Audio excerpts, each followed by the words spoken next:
अच्छा, ये एक्चुअली मैं आपको बताऊं, एक तो शायद यूपी में चुनाव है इसलिए वहां ज्यादा ये मुद्दे जो है गर्म हुए। जो शंकराचार्य जी वाला मामला था वो भी सब सवर्ण समाज ने इनको अपने ऊपर आघात के तौर पर लिया है। यूजीसी के साथ साथ चूंकि शंकराचार्य अभी मुक्तेशान जी वाला मामला हुआ, उनको नोटिस गए, कहा कि कुंभ मेले से आपको बैन ना कर दें। अच्छा, बाद में खबर आ रही है कि उनको मनाने की भी प्रयास किए गए हैं, तो वो बड़े नाराज चल रहे हैं और वो सीधे हेड ऑन अब योगी आदित्यनाथ बनाम अभी मुक्तेश्वरानंद जी चल रहा है। मुझे लगता है कि भारतीय जनता पार्टी या हमारी सरकार किसी भी एक धर्माचार्य से बनाम का विषय तो हो ही नहीं सकता। और जहां तक यह बात है कि जिन मुद्दों की बात है, तो इसके बारे में बहुत गंभीरता से विचार करना चाहिए। धर्माचार्यों के बारे में पूरी गंभीरता से विचार होना चाहिए। धर्माचार्यों को भी उतनी ही व्यापकता और निष्पक्षता से विचार होना चाहिए।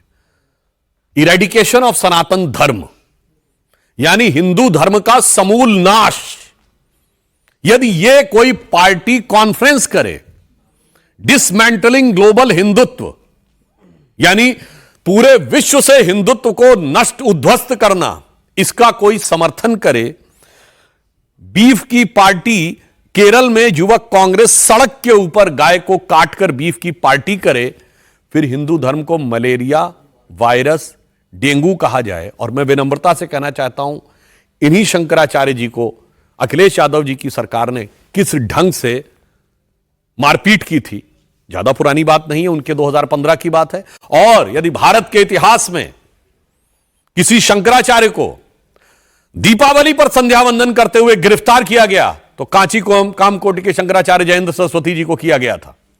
और यह बात प्रणब मुखर्जी जी ने बाद में अपनी पुस्तक में भी लिखी कि उन्होंने कैबिनेट के अंदर इस बात को लेकर नाराजगी व्यक्त करते हुए कहा था कि क्या किसी इमाम को ईद के दिन गिरफ्तार करने का साहस कर सकती है हमारी सरकार, मगर ऐसा हुआ था। इसलिए इन घटनाओं पर समग्रता से विचार करें, एकांगी ढंग से नहीं, यानी आइसोलेटेड सेलेक्टिव होकर राजनीतिक दृष्टि से नहीं, व्यापक सांस्कृतिक दृष्टि से विचार करें। अभी जब हम मुस्लिम समाज की बात कर रहे थे, आपने दो उदाहरण दिए कि ये नायक होने चाहिए मुस्लिम, या आइडियल होने चाहिए मुस्लिम जगत के, मुस्लिम समाज के।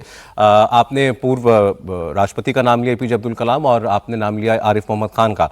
आज तो मैं पूर्व उप राष्ट्रपति की बात सुन रहा था, हामिद अंसारी जी का। उन्होंने कहा कि ये इतिहास में विलेन बनाने के लिए गलत चीजें लिखी गई हैं। ये लोधी और गजनी जितने आए थे तो सब भारतीय थे, लुटेरे थे लेकिन भारतीय थे। हमने बता दिया विदेशी आक्रांता। वैसे एक बात और भी बता दूं, फिर इसका हामिद अंसारी साहब का भी जवाब देंगे।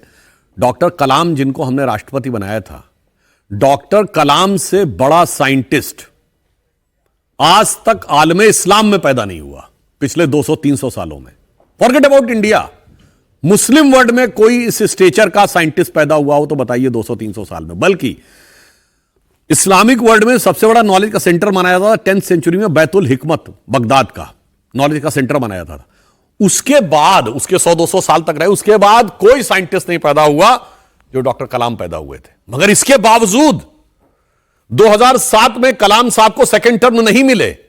इसके लिए सारे सेक्युलर दल एक थे, सारे के सारे सेक्युलर दल एक थे। और उसी समय अफजल गुरु की क्षमा याचना के लिए भी सारे सेक्युलर दल एक थे। यानी उनके लिए अफजल गुरु बड़ा मुसलमानों का प्रतीक था और डॉक्टर कलाम नहीं थे।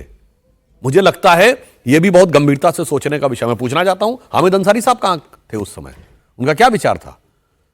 कलाम साहब को सेकंड टर्म देने के पक्ष में थे कि नहीं? हामिद अंसारी साहब से पूछना चाहता हूं कि साहब ये बताइए, आपके तो परिवार से भी कनेक्शन माना जाता है, ब्रिगेडियर मोहम्मद उस्मान जो भारत के पहले गैलेंट्री अवार्ड विनर थे आजादी के बाद, जिनको सेना का वो मिला था, वीरता का पहला चक्र, कितने सेक्युलर नेता गए उनके यहां? कभी आपने पूछा कि किन मुसलमानों के साथ खड़े हो? वीर अब्दुल हमीद की शहादत की 50वीं वर्षगांठ 2015 में हुई, प्रधानमंत्री जी ने उनके पूरे परिवार और पत्नी को बुलाकर सम्मानित किया, और आप लोगों ने यासीन मलिक को। अच्छा, अब रही बात इसकी लुटेरों की, तो मैं एक बात कहना चाहूंगा, लुटेरों से अपना संबंध जोड़ते जोड़ते पूरे भारत से जोड़ने का प्रयास कर रहे हैं। यह लुटी पिटी मानसिकता है।